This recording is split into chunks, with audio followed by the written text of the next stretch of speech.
And for those who want to move up to a bigger home, it's becoming increasingly difficult to find something affordable.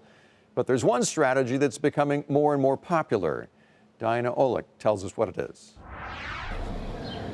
Liz Chamberlain is already feeling right at home in her new place in suburban Maryland. Girl. She and her husband didn't want to leave the city, but finding a larger house in D.C. for their growing family was just too expensive.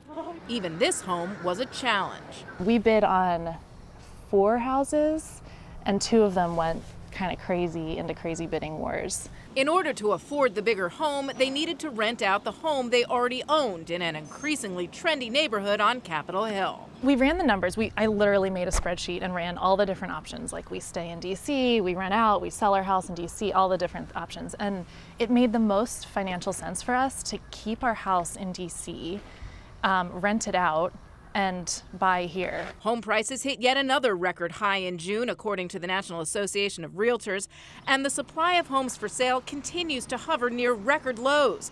Part of that is because investors scooped up distressed homes during the foreclosure crisis, turning about 5 million of them into new single-family rentals. Demand for homes both to own and rent is still very strong as the largest generation, millennials, ages into marriage and family.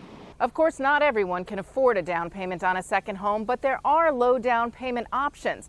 And it may actually be getting easier now to get a second mortgage, especially as interest rates rise and lenders are looking for more business. They are looking at the possibly making more loans. And prior, say several years ago, during the depths of the housing crisis, they would have been extremely strict, but now they are looking at the rental income as a mitigating factor for carrying 2 mortgages. Being a landlord does mean additional responsibility. Certainly, having an umbrella policy is a really good idea to make sure you're covered insurance-wise. And then I do think living in the house and really knowing it and making sure it's in good shape before you leave and rent it out is probably one of the best things you can do. Because the last thing you want as a new homeowner is old problems.